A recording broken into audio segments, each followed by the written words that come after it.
Hi guys, good morning. Happy Friday sa ating lahat. Grabe ang aga sikat ng araw, oh. Kahapon nung nagising ako, foggy. Ngayon nagising kami, mataas na ang araw, oh. Ayan ang araw, oh. Ang init-init na, kaaga-aga pa lang. Alas 7 pa lang dito. Ayan yung sinasabi ko sa inyo guys, oh, yung isang puno ng sugarcane na tumba nung humangin ng malakas at umulan ng malakas dito sa amin. Ayan siya, oh. Tumba. Taas na naman ng mga damo dito sa likod, oh. Kailan lang yan kinat? Matataas na naman sila. Pero grabe ang init. Nandito ako sa likod as usual, nagpapainit ng gatas. Gatas namin at magagawa din ako ng tea namin. Para may mainit na inumin sa umaga. Ang init na. Sa camera ang ganda ng ano, oh. Maaliwalas ang panahon, pero yung sikat niya masakit sa balat, guys.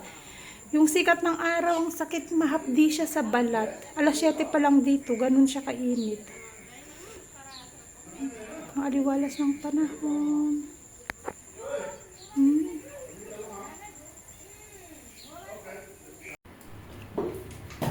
So, ayun. Si Asher, nakaalis na. Tapos si Tonton, napatulog ko na. Kaya, ito, next na gagawin ko, laba.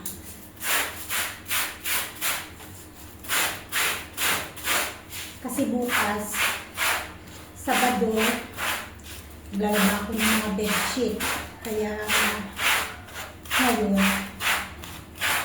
lalaba ako ng mga ulit. Naglaba din ako kahapon.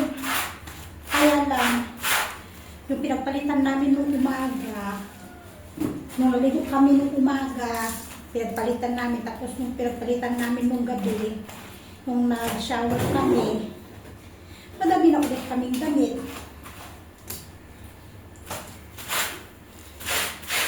Kaya laba ulit. Halos araw-araw laba.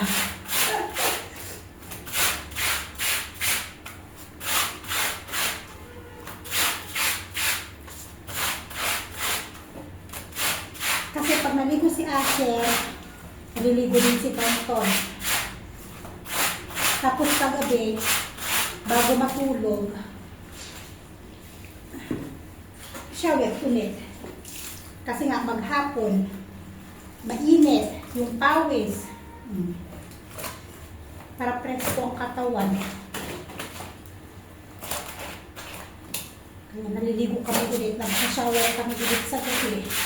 Kaya marami kaming damit araw-araw. Eh yung mga short ni Tonton.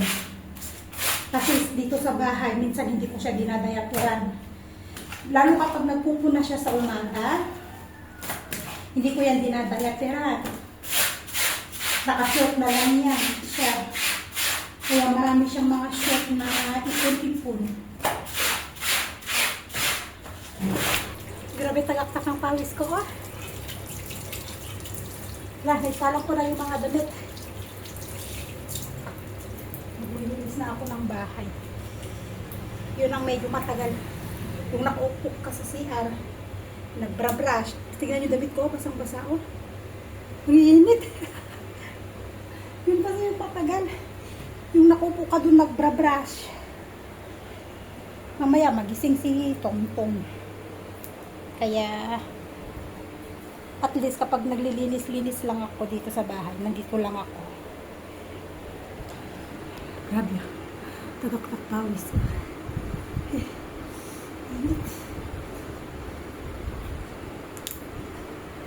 Mag-dusting na tayo. Para makatapos tayo sa ating gawain. Ay, Mario Josep.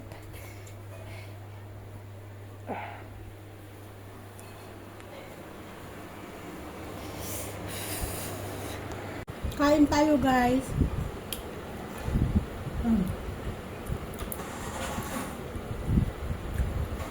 Nagising. Habang kumakain kami, nagising siya. Kaya ako pinapakain.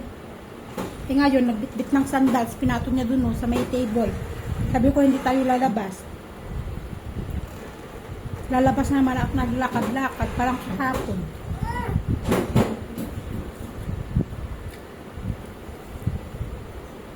Hapon ng hapon, ang init-init, nasa labas kami.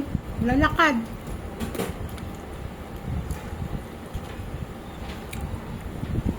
Sabi ko nga, hindi kami lalabas at ako'y magsasampay pa.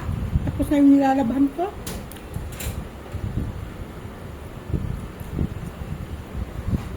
Bebay na daw.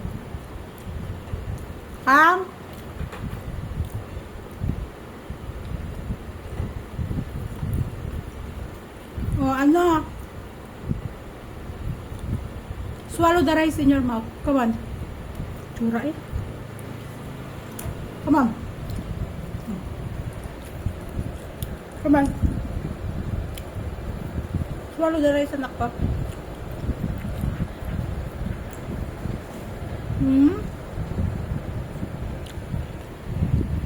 Dalawa na naman kami ni Tonton na tira. Bahay. Bigla ba naman umulan, guys? Takot tuloy. Takot tuloy si Tonton. Bigla kasing umulan tapos ang lakas ng kulog. Takot tuloy ang bata patuta. Oh, what happened, bebe? Ayan lang ulan. Seryoso. Hi, guys. Bali, kapapatulog ko lang kay Tonton. Lutusan ko si Asher, bumili ng manok. Sabi ko kanya, punta ka dun kina Pisa. Sabi, binibilhan natin ng manok. Sabi ko, bili ka. Sabihin mo, 200 rupees ng manok. Sabi ko sa kanya. Sabi niya, hindi ako marunong. Anong kakailangan ko dito sa loob para isahan? Sabi niya, hindi ako marunong. Sabi niya. Sabi ko, hindi po pwedeng hindi ka marunong. Sabi ko, malaki ka na. Kailangan matuto kang mautusan. Sabi ko, kasi hindi po pwedeng akong lalabas kasi kasama ko si Ading palagi. Lalabas tayong tatlo palagi. Ang hirap kaya. Yung lalabas ka, may kasama kang bata. Ang hirap kaya. Tapos ang init-init pa. Sabi ko, malaki ka na. 6 years old ka na. Nasaan na ba yung mga kawali namin? Eh? Kaya, subukan mo. Sabi ko. Pumunta, oh. Pagbalik, may manok. Marunong na siyang utusan. Kasi, gatas lang ang pinapabili namin sa kanya sa umaga. Bili ka doon ng gatas, ganyan. Bili ka ng, ano ba, yung mga pwede bang eksaktong price. Bibigyan siya ng pera. Tapos, eksaktong price yung pera para hindi niya naaantayin yung sukli. Kasi, handa muna ako ng sibuyas. Ayan. Sibuyas, bawang, luya. Ay, kanina pa ako, naglaba ako ng mga bedsheet. Yung video ko kahapon, hindi ko na-upload. Hindi ko din natapos. Kasi nga, nag-live ako kahapon, diba? Umabot pala tayo ng, yung sa pagpalalive ko kahapon, umabot pala tayo ng 1.5 oras, kaya hindi ko na natuloy yung video ko kahapon na dapat i-upload ko siya sa gabi. Kasi nung pinatay ko yung video ko kahapon, yun na yung nilinisan ko si Tonton para patulugin, para makapagluto din ako ng ulam namin kasi di ba umulan kahapon. Yun. Kaya hindi ko na natuloy yung video. Sabi ko bukas ko na lang i-upload para madagdagan ko. Sabi ko, pagsamahin ko na lang yung video ko ngayon, tapos yung video kahapon. Eh ngayon, tulog si Tonton. Mag-aalas 10 na dito, tulog si Tonton. Kaya, yan, nakakapagluto ka. Wala si Asis. At saka Father's Day pala dito sa Nepal ngayon, guys. Hindi ko din alam, Father's Day pala ngayon. Hindi ko alam yung festival nila. Kaya yung mga nagsisiuwian, uwi sa bahay ng tatay, At doon nga bibigyan nila ng prutas, pakakainin nila ng karne, bibigay ng nuts, mga ganun ba. Sabi ko nga kay Asher, tara, bili din tayo ng nuts, apple prutas, bigay natin kay Papa. Si Asis ba? Kasi Father's Day nga. Sabi ng ama, no need. Sabi ko, di wag. No need daw eh. Sabi niya, no need. Sabi naman niya, di, sige. Magluto na lang tayo ng manok. May dal, naliluto ako kagabi. Dal na naman. Sabaw. Di, manok at saka dal.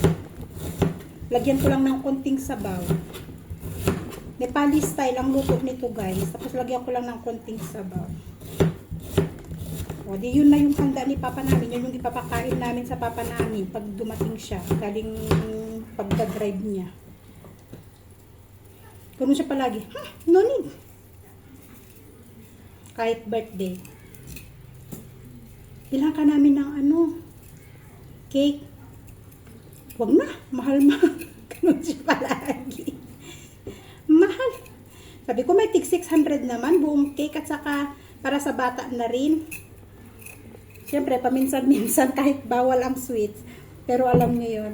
Paminsan-minsan, ang mga bata naghahanap din ng cake. Sabi ko, para sa mga bata lang. Sabi ko, kung gusto mo di yung maliit lang. May mga tig 100 naman. Isang slice ng cake, 100 ba? Ayaw. No need siya. Ganun siya palagi. No need. Di wag. Para walang gastos. Magluluto muna tayo. So, ito na yung niluluto natin. Malapit nang maluto. Tutuyuan ko lang ng konti.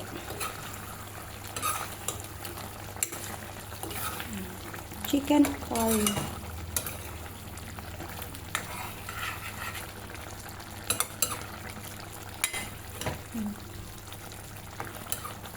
Medyo madami pa yung sabaw. Siguro mga mga 3 minutes pa.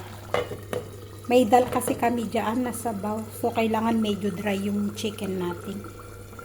Yan na yung magiging ulam natin ngayong tanghali.